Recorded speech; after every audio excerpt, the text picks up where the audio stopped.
Salut les Beauty Books, c'est Marie et bienvenue sur ma chaîne.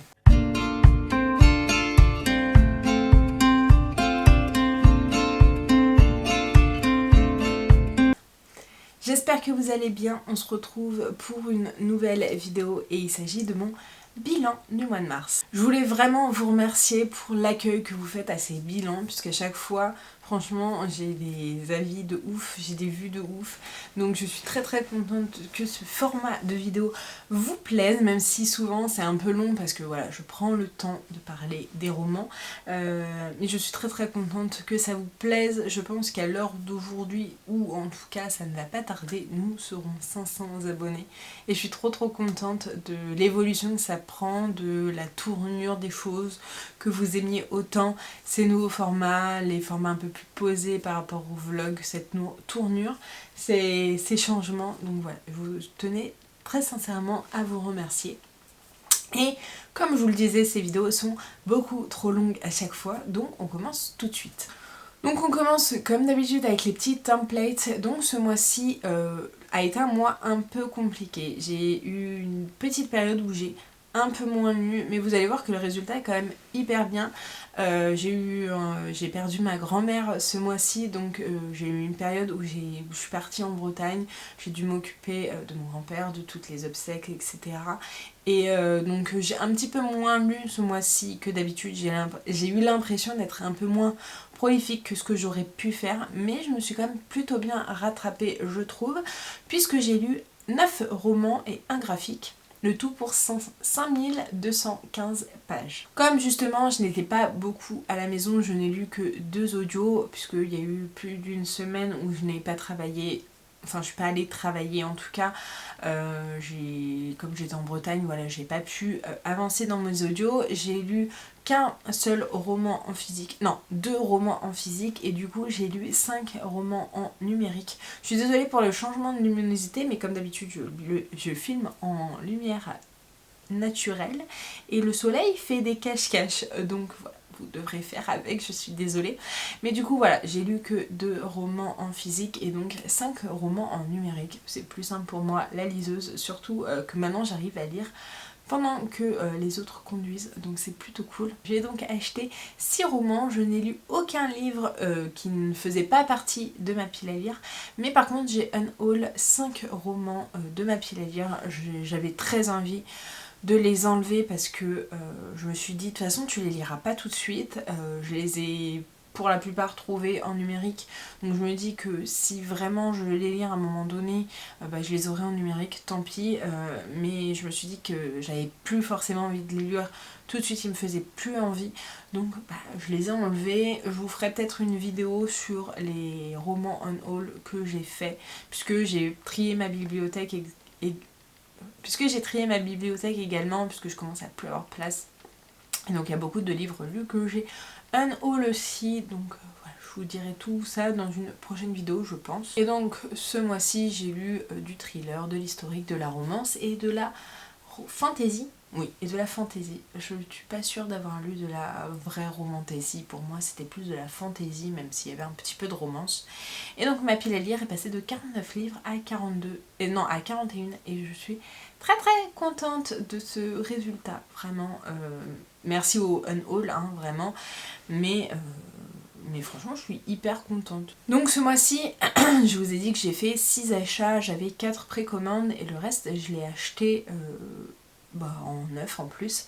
J'ai acheté, du coup j'ai précommandé The Coldest Winter de Brittany Cherry. J'ai précommandé le nouveau Hurlevent qui est le serment de l'Angre Brune de Josepha Juliette. J'ai acheté Les Orphelins de Philadelphie de Hélène Marie Wiseman. Oui, Hélène Marie Wiseman. J'ai précommandé Un printemps pour te succomber de Morgane Moncomble et je me suis procuré les tomes 6 et je me suis procuré les tomes 6 et 7 des 7 sœurs, donc la sœur du soleil et la sœur disparue de Lucinda Riley. Donc je suis très contente puisque j'aimerais beaucoup terminer cette saga cette année. J'ai commencé une saga et il s'agit de Caraval, la saga Caraval. Ça faisait très longtemps que je l'avais dans ma pile à lire et je suis très contente de l'avoir commencé et vous allez voir que je suis encore plus contente de la fin du bilan. Donc voilà, la seule saga que j'ai commencé et j'en ai terminé du coup 2 puisque j'ai terminé la saga Caraval avec le tome 3 qui est final et j'ai terminé également la saga spin-off de Dark Elements, donc le précurseur de Jennifer Lerman Trout, qui là était un peu plus compliqué à terminer mais je vous en reparlerai juste après. Et donc j'ai continué 4 sagas, ça vous spoil un peu quasiment tout mon update à lecture, mais c'est pas très grave. Donc j'ai continué Seasons de Morgane Moncombe, il me restera juste le dernier tome à lire une fois que ça sortira. Donc je suis à jour sur cette saga. J'ai lu le tome 2 de Thessaléonie de Lisa Garner, donc il me reste juste le 3e tome à lire que j'ai dans ma pile à lire, donc je pense que ça ne va pas trop traîner. J'ai lu le tome 2 de One of Us is Lying, donc là c'est One of Us is Next, qui est un thriller young adulte que j'ai beaucoup aimé. Le tome 3 vient de sortir en français, donc je pense que je vais me le procurer assez rapidement, et je crois que c'est le dernier paru. Et j'ai lu du coup le tome 6 des 7 sœurs de Lucinda Riley. Et c'est tout pour ces petites stats de début de vidéo. Donc vous allez voir que ce mois-ci a été un peu compliqué pour certaines lectures, j'ai eu pas mal de déceptions vraiment, mais j'ai eu des très belles découvertes également. Je vais pas vous faire plus attendre puisque comme je vous disais dans mon bilan, j'ai lu la saga Caraval. Donc là je l'ai en VO puisque je l'avais acheté il y a très longtemps en VO, en 2019 en VO. Mais j'ai trouvé les e-books en français, donc je les ai lus en français. Donc le premier tome c'est donc Caraval, je vais le mettre là parce qu'il y a le soleil.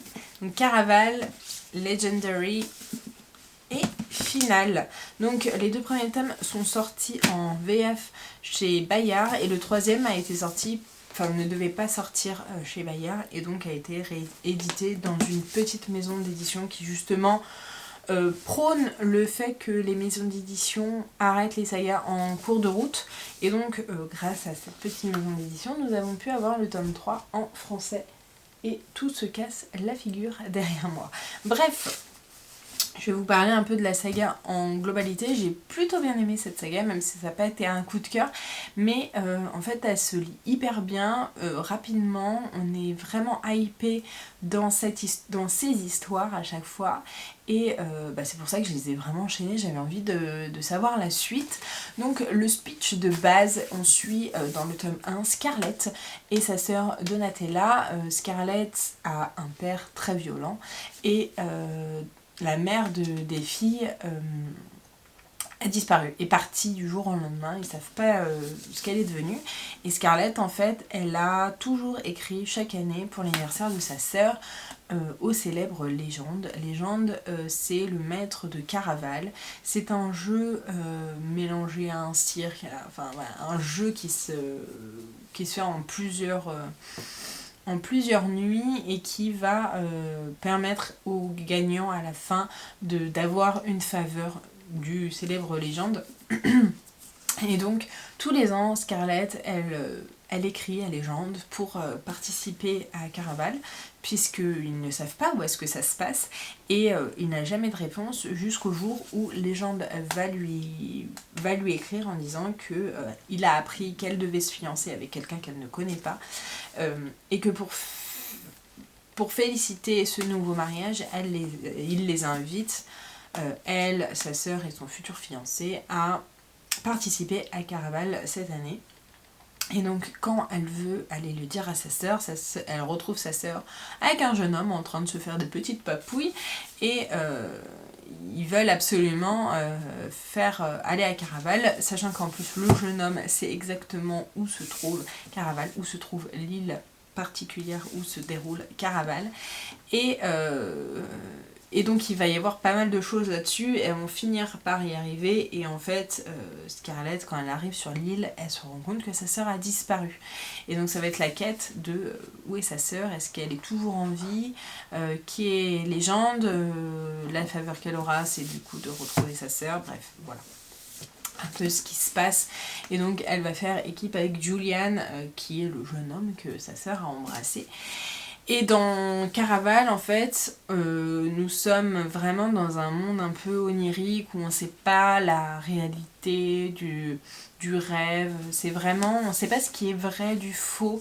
Il ne faut pas se dire que dans Caraval, tout est vrai. Il y a beaucoup d'énigmes. En fait, ça va être une chasse au trésor un peu, où il va y avoir pas mal d'énigmes, où elle va devoir faire des concessions, des sacrifices aussi. Et voilà. Voilà un peu le pitch du tome 1. Dans le tome 2, on va suivre, donc là dans le tome 1, on suit vraiment le point de vue de Scarlett. Donc le Caraval, à chaque fois, ça se déroule la nuit et sur 5 nuits. Au bout de 5 nuits, il y a un gagnant.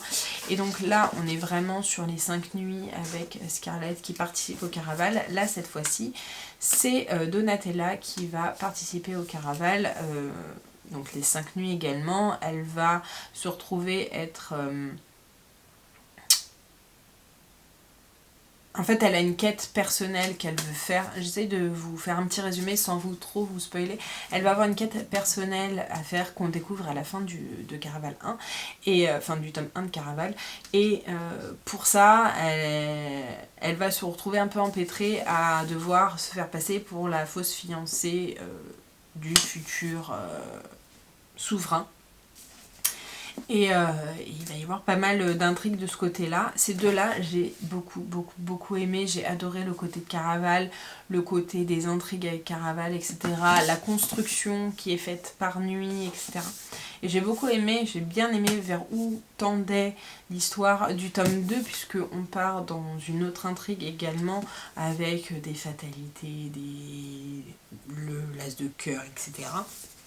Là, on est vraiment sur le tome final, hein, vraiment le tome 3 qui est censé tout résoudre.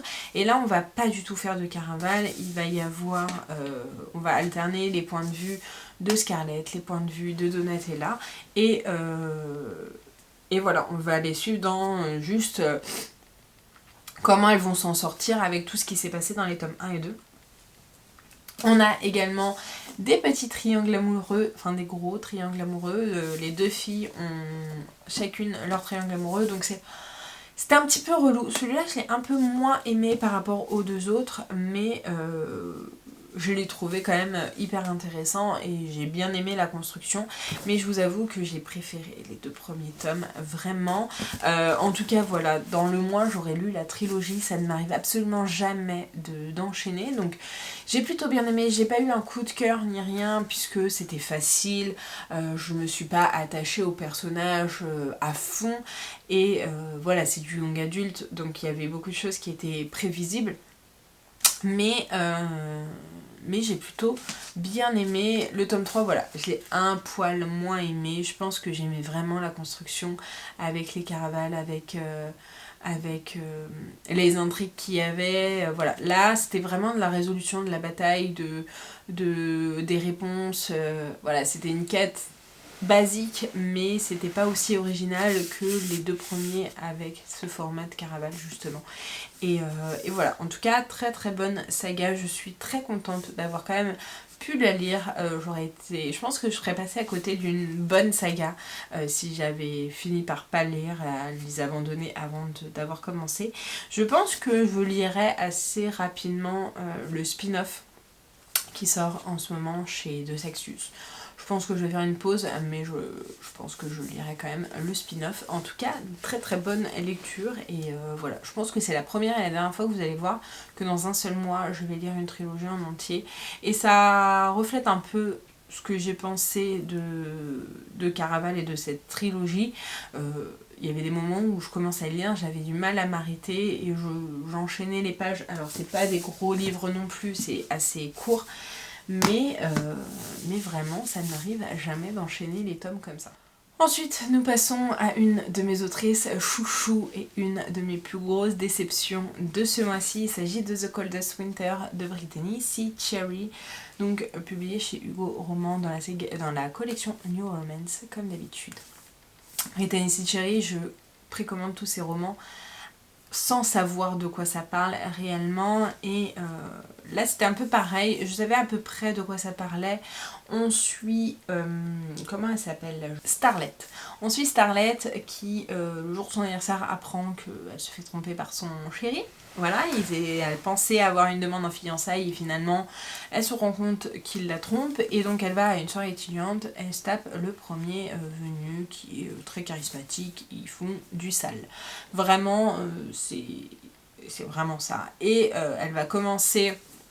Elle sait pas comment il s'appelle ni rien, elle sait pas quel âge il a, elle sait pas comment il s'appelle, il sait pas d'où il vient, enfin bref. Et elle va commencer son stage en tant que professeur d'anglais ou de littérature, je sais plus, dans un lycée, et elle va se retrouver nez à nez avec son charmant plan d'un soir, et ça va être cette histoire-là.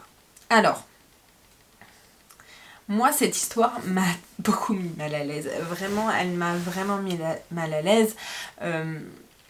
Moi, ce que j'aime dans Brittany C. Cherry, c'est les personnages, c'est les histoires d'amour, mais c'est surtout aussi les histoires de fond. Alors, l'histoire de fond, ici, m'a pas mal plu, puisqu'on va parler de deuil, on va parler de reconstruction, voilà, on va parler d'alcoolisme, on va parler de beaucoup de choses autour de ça, et chaque personnage a son lourd passé, et à chaque fois va s'entraider, ils vont s'entraider.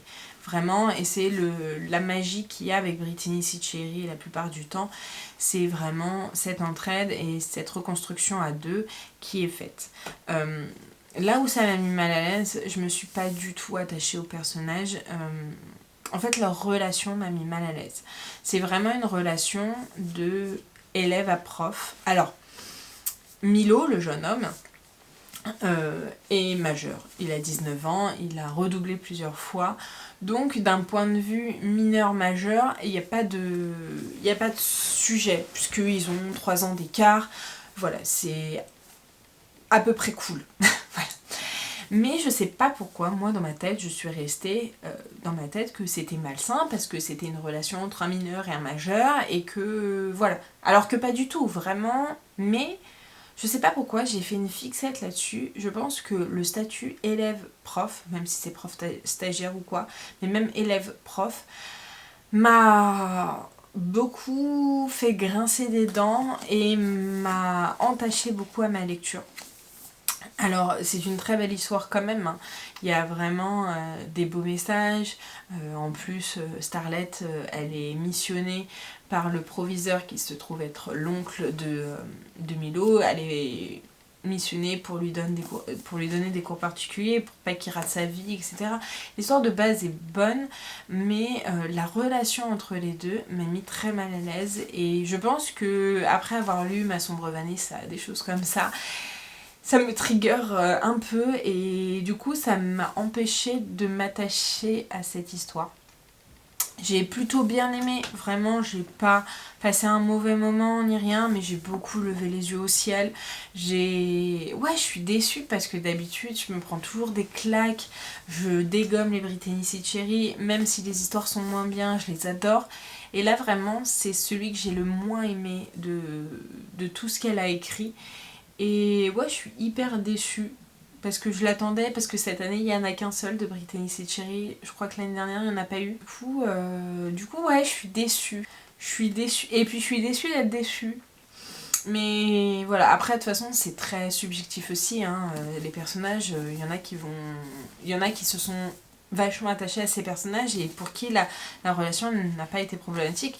De base, la relation n'est pas problématique, même si c'est un statut d'élève à prof qui peut être un peu déplacé. Mais bon, comme je vous l'ai encore dit, c'est une prof stagiaire, donc ça passe à peu près. Et il n'y a pas de notion de pouvoir ni rien entre les deux. C'est pas toxique de ce côté-là où l'un va tirer des profits par rapport à l'autre. C'est pas du tout ça. Mais ouais, j'étais pas du tout dans le truc de c'est une belle relation et j'ai envie de vivre ce genre de relation. Et souvent dans les romances, c'est ça. C'est un peu idéaliser les romances et voilà. Et là, ça l'a pas du tout fait. Donc bah tant pis. Voilà, il en faut bien certains que j'aime un peu moins pour contrebalancer. Ensuite, j'ai lu One of Us is Next, donc de Karen M. McManus, qui meurt en français. J'avais beaucoup aimé One of Us is Lying, donc qui ment. Qui a fait même une série sur Netflix et je crois qu'il n'y aura pas de saison 3. Je suis un peu déçue parce que j'aimais bien cette série. Donc là je l'ai en VO puisque le tome 1 je l'avais lu en VO et que je l'ai acheté celui-ci en 2022 je crois. Je crois que je l'ai acheté avec Alix quand elle est venue sur Paris et ma fille avait quelques mois. Donc ouais, ça fait quasiment 2 ans que je l'ai. Dans cette histoire, on va suivre pas les mêmes personnages. Enfin, les personnages du tome 1 sont secondaires dans ce tome 2. Et inversement, les personnages secondaires du tome 1 deviennent principaux. Et là, il va pas y avoir de meurtre. Il va y avoir un jeu d'action et vérité par le téléphone qui va conduire à des blessures et à mort. Et je vous fais pas plus de speech parce que le premier tome, on suit 5 personnes qui sont en détention et l'un d'eux est retrouvé mort. Et il va y avoir pas mal de messages qui vont être envoyés avec des secrets et tout pour que l'un d'eux se dénonce et qu'on connaisse le coupable puisque la personne aurait fait une allergie. Une crise d'allergie et n'aurait pas trouvé d'antihistaminique et donc serait décédé de ça. Et bref, voilà, ça c'est le tome 1. Et dans le tome 2, on a un peu la même chose de quelqu'un qui joue à Action et Vérité avec les élèves et qui veut pas trop dévoiler son identité et qui fait dire des horreurs à tout le monde et qui arrive jusqu'à tuer des personnes. Enfin, une personne en tout cas, et à blesser certaines autres. Et j'ai beaucoup aimé. En vrai, c'est un petit thriller young adulte qui est hyper sympa, qui nous met bien dedans, qui nous tient en haleine. Et voilà, ça casse pas 3 pattes à un canard en vrai, mais je trouve que en fait, le premier tome, c'était le Jacadi, en fait. Et là, on est sur Action et Vérité. Et de mettre nos jeux d'enfants dans un thriller comme ça, young adulte, je trouve ça bien. Je trouve que c'est un bon thriller pour les jeunes adultes, justement. C'est un peu sombre, mais pas trop. On va sur une chasse un peu à l'homme, vraiment une enquête... parce que les élèves, du coup, se demandent qui c'est, ceux qui sont visés, et vont enquêter. Et franchement, ouais, j'ai trouvé ça hyper chouette, hyper cool. Je lirai la suite avec grand plaisir. Ça passe bien.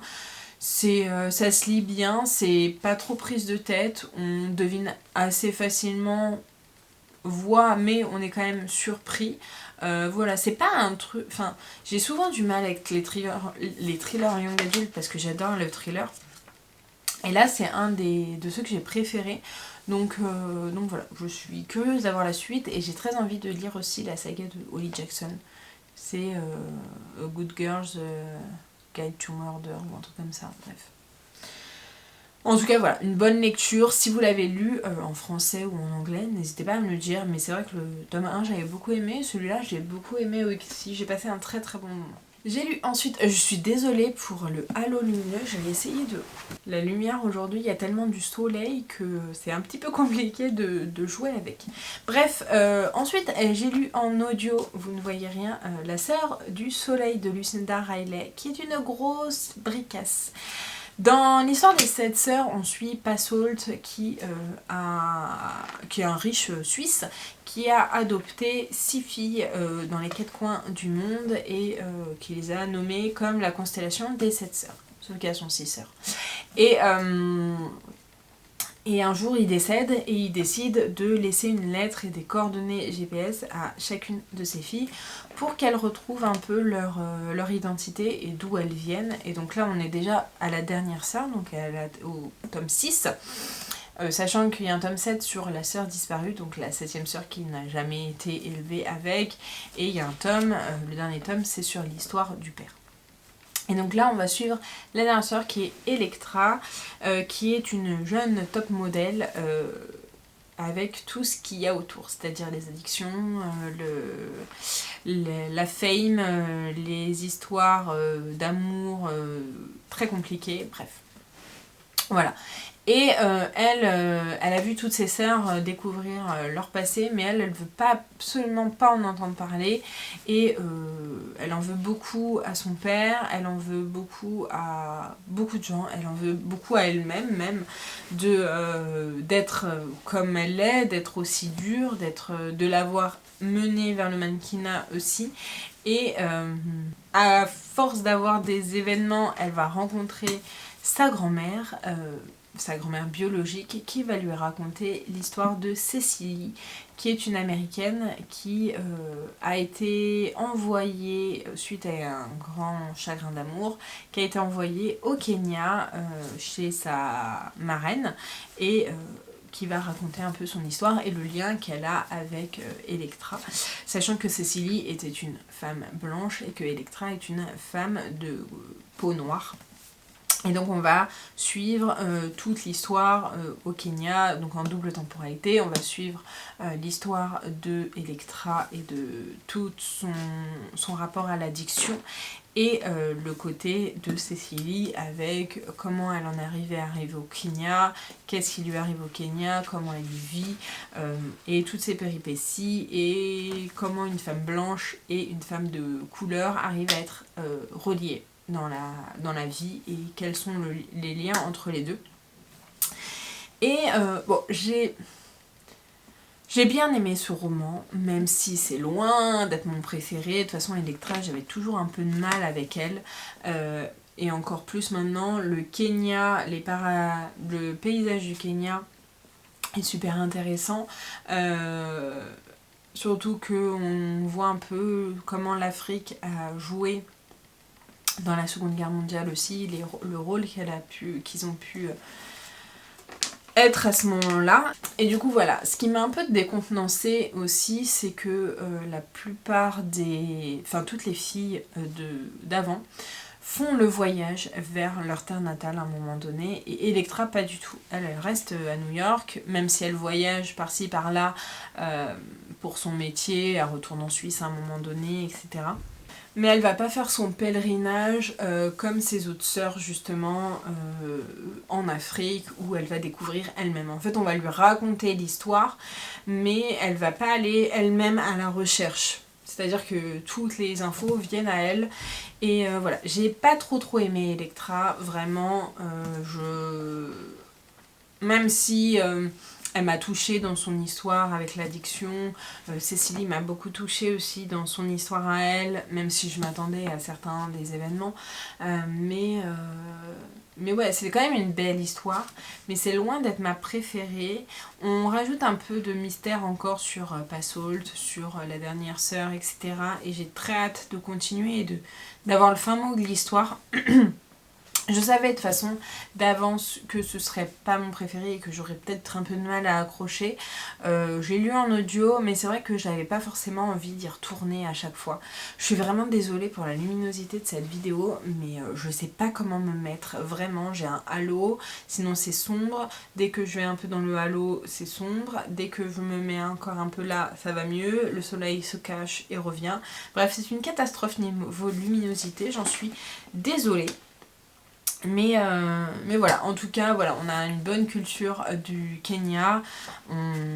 Ça fait un peu mal. Il y a des moments de l'histoire qui font très mal au cœur, comme d'habitude. Il y a des sujets qui sont pas faciles.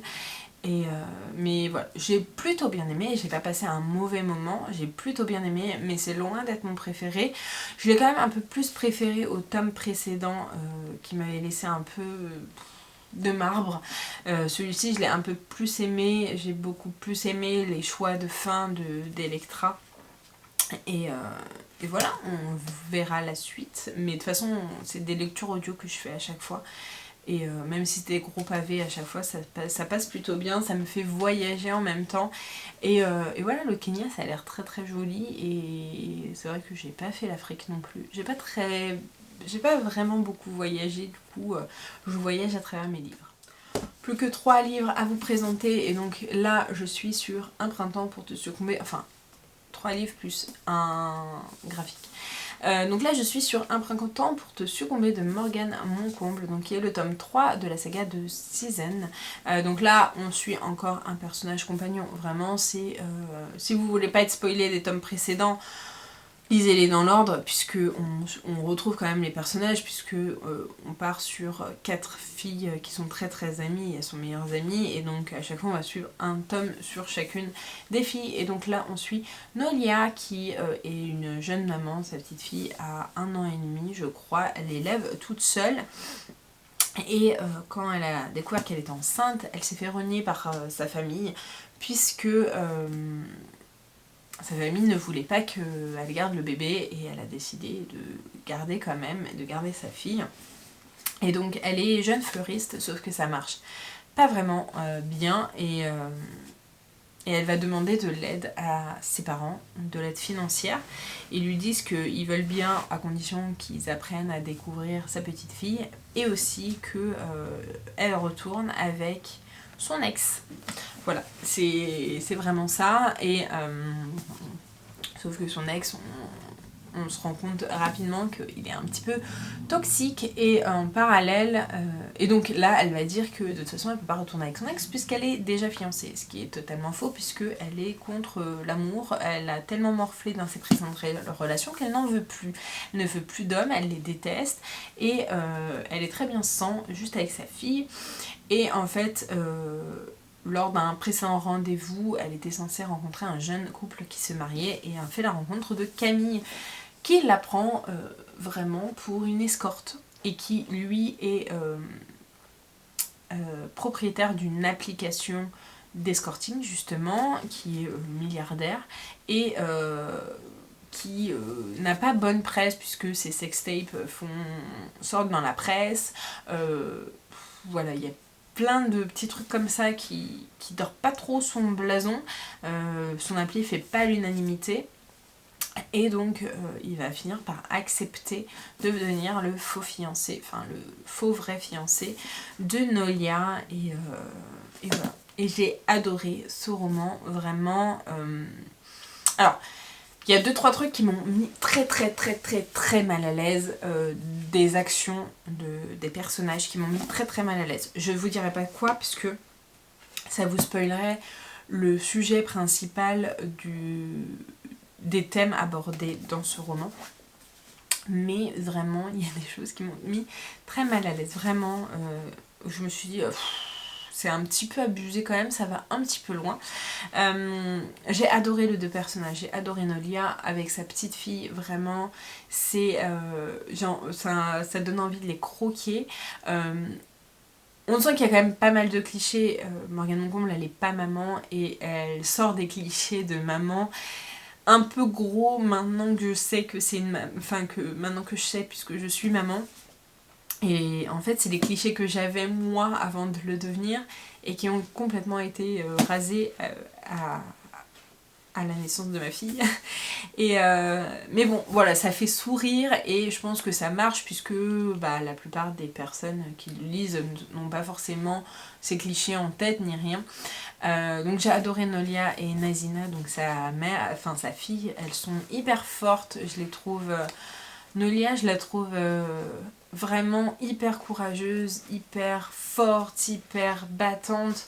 Je trouve que ça a un courage de fou d'avoir envoyé balader pour sa fille, et de l'avoir élevée. Vraiment, je pense que j'aurais jamais réussi à faire ce qu'elle a fait. Et Camille, je le trouve hyper chouette aussi. Il est très protecteur, il a beau avoir une carrure, être plein aux as, avoir une mentalité un peu particulière au début et tout. Je l'ai trouvé très doux, très protecteur, et j'ai trouvé qu'il avait une belle évolution. J'ai beaucoup aimé que tout tourne aussi autour de la fleur, autour de tout ça. Ils vont faire un contrat du coup pour leur mariage, et je trouve leur relation hyper saine, hyper naturelle, hyper spontanée. Ça vient vraiment hyper naturellement, il n'y a rien de forcé ni rien. Et j'avais un peu peur dans le fake dating, puisque c'est un des premiers vraiment que je lis, j'avais un peu peur au niveau fake dating de trouver ça un peu too much, mais franchement ça l'a vraiment bien fait. J'en peux plus de ce soleil qui fait que faire cache-cache. Bref, ouais, j'ai vraiment bien aimé. Pour l'instant, vraiment, j'ai du mal à me dire lequel j'ai préféré, lequel j'ai moins aimé. Ils sont tous à égalité, je les aime tous, c'est pas des coups de cœur du tout, mais je les aime tous pour une raison différente. Alors là on est vraiment dans une romance pure et dure, comparée au Cluedo qu'on avait dans le tome 1, ou voilà. On est sur des thèmes complètement différents, mais il n'y en a pas un plus mauvais que l'autre, il n'y en a pas un meilleur que l'autre. Je trouve qu'ils sont tous géniaux, ils sont tous bien. À chaque fois on se dit ouais mais j'ai tellement aimé le personnage d'avant ou les personnages d'avant, comment je vais faire pour m'attacher autant à ce personnage là? Et ça fonctionne hyper bien. Je sais que Emeline de la chaîne Perfect Flow l'appréhendait beaucoup ce roman. C'était un des personnages, Nolia, qu'elle sentait le moins et qui finalement a adoré. Et Morgane Moncomble, elle est hyper forte pour faire aimer un pitch qu'on n'aime pas au début. Je sais que je l'ai eu avec l'As de cœur. L'As de cœur c'était, ouais. Et le sujet du poker. Et je me suis dit, oh là, le poker, moi, ça fait 15 000. Mais franchement, j'ai adoré. Et là, bon, le sujet de base, j'aimais bien, mais les fake dating, c'était un peu, ça peut être un peu risqué. Et franchement, j'ai trouvé ça hyper bien. Ensuite, j'ai lu Famille Parfaite de Lisa Gardner, qui est un thriller. Je l'ai écouté en audio, grâce à Audible, encore une fois. Et dans cette histoire, on va suivre donc Tessa Leoni, qui est devenue détective privé et qui va être missionnée par une entreprise, puisque le patron de cette entreprise et toute sa famille, enfin et sa femme et sa fille, ont disparu, ont été enlevés, donc elle va enquêter là-dessus. On va avoir le point de vue et de Tessa Leoni, on va avoir le point de vue de la femme du dirigeant, justement, une des personnes kidnappées. On va suivre également un autre enquêteur qui est plus FBI ou un truc comme ça. Et franchement, ça a été trop cool. Le fait qu'on suive ces 3 points de vue différents et qu'on suive vraiment la détention qu'il y a dans ce kidnapping, de voir comment ça se passe, de voir les conditions, etc. J'ai trouvé ça hyper intéressant, j'ai trop aimé, et ça rajoute un empressement, un engouement, une apnée. En fait, c'est ce que je disais il y a 1 ou 2 vidéos. Enfin, je crois que c'était dans le dernier bilan. J'adore les thrillers où à un moment donné on est en apnée parce qu'on ne sait pas si les enquêteurs vont arriver à temps ou pas. Et là encore une fois c'est totalement ça. On est dupé du début à la fin. Alors moi il y a un moment donné où j'avais vu un peu le truc venir, mais en fait on le voit venir et puis il nous donne d'autres éléments, donc on se dit bah non finalement c'est peut-être pas ça, c'est peut-être autre chose. Et en fait c'est la première idée qu'on avait était la bonne. Et j'ai bien aimé découvrir justement cette famille qui a tout pour être heureuse, qui a une famille, une belle famille avec des parents qui s'aiment, etc. Et en fait de voir tout ce qui se cache derrière, tous les petits démons qui se cachent derrière. Et j'ai beaucoup aimé avoir l'évolution de Tessa Leoni. On la découvrait dans le tome précédent en tant que victime, présumée coupable, etc. On voit comment elle a évolué depuis ces 2 ans où elle a perdu son mari et comment elle a réussi à se sortir de la première enquête qu'il y avait. Et comment ça la suit toujours en fait. Et là je la trouve très bonne en tant que détecteur. En tant que détecteur, pas du tout, en tant que détective. Et Lisa Gardner, vraiment, elle a une plume qui est hyper addictive.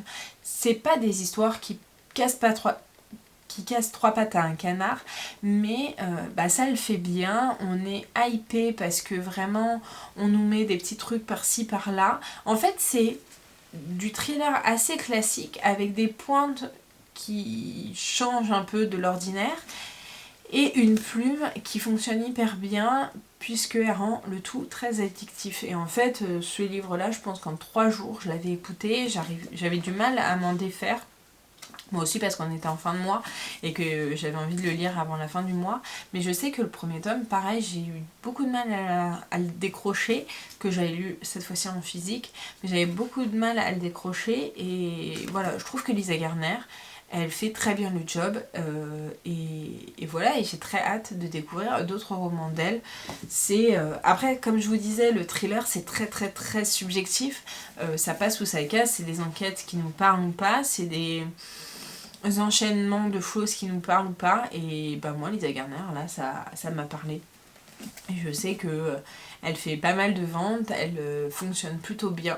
Et voilà, si vous cherchez une bonne autrice américaine de thriller, je vous recommande Lisa Garner, sans hésiter. Et donc la deuxième grosse déception que j'ai eue, il s'agit de La Grâce et la Gloire de Jennifer Lerman Trout, puisque j'ai mis 1 mois et demi à le lire, vraiment j'ai eu trop de mal.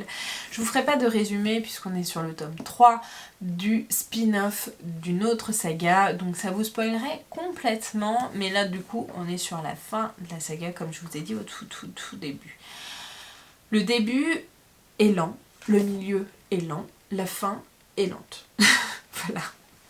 Ce roman est hyper lent. Alors il se passe des choses puisque par rapport au tome 2, il se passe quand même beaucoup plus de choses. On n'est pas que sur de l'entraînement et tout. On a un des personnages qui est dans un état un peu particulier, donc il va falloir le ramener normalement. On a tout le début de la bataille finale, de comment on va réussir à s'en sortir. Voilà, il y a toute l'apothéose et la fin que j'ai trouvé plutôt sympa, même si je trouve qu'en fait ça traînait en longueur pour un chapitre vraiment ou 2 chapitres de fin finale, et du coup la fin était très accélérée. Le problème en fait c'est que dans ce tome là, en fait j'ai tellement aimé Dark Elements que maintenant là les personnages, bah je les aime pas trop dans ce spin-off. Je suis pas hyper attachée à eux, je suis très contente quand je retrouve les personnages de la première saga. À un moment donné, je me suis demandé s'ils allaient pas faire un crossover avec d'autres sagas, ce qui serait une très bonne idée, hein, que Jennifer Lerman Trout réunisse un peu tous ces autres personnages, mais je pense pas que ce soit prévu. Mais ouais, en fait, les spin-offs les sagas normales de Jennifer Lerman Trout, j'adore. Vraiment, je passe toujours des bons moments, je les dévore et tout. Les spin-offs, c'est toujours hyper compliqué, mais je pense vraiment que je m'attache tellement à la saga de base que le spin-off après, bah ça va pas à la hauteur, et j'ai tellement aimé Dark Elements que là ça ne va pas à la hauteur. Donc là on est avec des dieux, avec des gargouilles, avec des démons, on va côtoyer Dieu, on va côtoyer Azraël, on va côtoyer Lucifer, on va côtoyer beaucoup de personnes, et ce jeu là avec les anges et l'enfer est très sympa, et c'est une bonne chose. Dans Dark Elements, on côtoyait Lilith, enfin voilà. L'univers, je le trouve hyper intéressant. Le fait qu'il y ait des gardiens, des démons, je trouve que l'idée était hyper intéressante pour la première partie. Mais vraiment, les spin-offs... Pourtant, j'adore Jennifer Lerman Trout, vraiment, c'est une de mes autrices chouchou. Je pense que c'est l'autrice pour laquelle j'ai lu le plus de romans, vraiment sans mentir. Et je suis vraiment déçue de ne pas aimer autant ces spin-offs que j'aime, ces sagas de base, parce que vraiment, Dark Elements, ça avait été un énorme coup de cœur, et je suis déçue d'être déçue de ces spin-offs. Je sais qu'il y en a beaucoup qui l'aiment, hein, qui adorent cette saga spin-off du précurseur. Mais bon, voilà, moi ça l'a pas fait, et je pense que les sagas spin-off c'est un peu compliqué pour moi. Pour l'instant, à part la saga spin-off du sang et la cendre, mais bon, j'ai lu que le premier tome, donc j'attends un peu avant de me faire mon avis total. Mais voilà, je suis déçue, mais au moins c'est une saga que j'ai terminée, je suis assez contente de ce côté-là. Et le graphique que j'ai lu, il s'agit du tome 3 de L'Or Olympus de Rachel Smith. Alors, cette saga... Oula, ma fille a tordu une page. Donc cette histoire de l'or Olympus, c'est une réécriture du conte d'Hadès et Perséphone. Donc Hadès en bleu et Perséphone en rose. Ce que j'aime bien, c'est les dessins et la colorimétrie, voilà, le choix des couleurs. Vraiment on a l'impression qu'une couleur va à un personnage. Par contre en fait ça fait tellement longtemps que j'avais lu les tomes 1 et 2. Autant les tomes 1 et 2 je les avais un peu enchaînés, autant j'ai mis plusieurs mois à lire le tome 3 et je pense que c'est jamais bon pour moi. En fait les graphiques c'est pas le genre d'histoire que je retiens de ouf par rapport au roman. Et je sais que j'ai pas forcément, je pense, la mémoire visuelle. Et je pense que le moment où je me procurerai le tome 4, puisque le tome 4 n'est pas encore sorti en poche, j'aurais déjà oublié ce qui se passe dans le tome 3. J'aime beaucoup pourtant j'aime beaucoup cette BD, ça parle de sujets très trigger des fois, très compliqués. Et je trouve que c'est bien fait, je trouve vraiment l'intention très très bonne. Pour l'instant on n'est pas encore sur la romance en tant que telle de Hadès et Perséphone, ils sont en train de se chercher, de se découvrir, de s'avouer qu'ils ressentent peut-être un truc l'un pour l'autre, mais ils l'avouent qu'à eux-mêmes et ils ont du mal à se l'avouer déjà à eux-mêmes. Le seul truc qui me dérange, c'est la sexualisation des personnages dans les dessins. C'est que Perséphone, dans son attitude, ça colle pas avec la manière dont elle est dessinée et dont elle est habillée. Je la trouve très provocatrice dans ses habits. Elle s'habille très court, très décolleté, enfin vraiment très court, très moulant. Et pourtant, dans son caractère, on a l'impression que c'est une petite fleur fragile qu'il faut pas trop bousculer, et voilà. Et ouais, je trouve que du coup ça résonne bizarrement entre les deux. Je trouve qu'il y a un petit décalage dans ces deux-là et c'est le point qui m'a le plus alertée. Il y a des sujets qui sont vraiment pas faciles, mais l'histoire de base, je l'aime beaucoup. J'aime beaucoup découvrir. Voilà, ça casse pas trois pattes à un canard non plus. Mais les dessins, je les aime bien. Je passe des bons moments. C'est pas une BD qui me dure 30 minutes et basta, ça me dure un peu plus longtemps et donc je la savoure un peu plus. Ça m'en apprend un peu plus sur la mythologie par moment, mais bon, des fois j'oublie qui sont les personnages quand c'est des dessins, je me dis c'est qui lui déjà. Et voilà, bon, il y a des sujets vraiment pas simples, mais je vous le recommande. Moi je l'achèterai pas en format normal puisqu'il est à 30 €. Déjà le livre de poche est à 14,90 €. Donc après c'est des dessins, c'est du semi-poche, enfin c'est pas un poche. En fait on a l'impression que ouais, c'est à la taille d'un Gélu quoi. Mais j'aime bien. Voilà, je déplore juste la manière de s'habiller des personnages et surtout de Perséphone. J'aimerais bien que ça accélère un petit peu dans l'intrigue, mais voilà, je passe un très très bon moment et j'ai plutôt bien aimé. Donc voilà pour cette vidéo un peu catastrophique, j'en suis désolée. N'hésitez pas comme d'habitude à liker la vidéo, à la commenter, à vous abonner. N'hésitez pas à me dire si vous avez lu un de ces livres et à me donner vos avis. Je suis toujours hyper curieuse, ou à me dire si un de ces romans vous fait envie. Je suis vraiment désolée pour la luminosité ou quoi, mais bon, c'est comme ça, je ne peux rien faire. N'hésitez pas comme d'habitude à liker la vidéo, du coup à vous abonner et à commenter. Je vous mets juste ici pour vous abonner, ici ma dernière vidéo. Et en attendant une prochaine vidéo, je vous fais de très gros bisous et je vous dis à très bientôt. Ciao!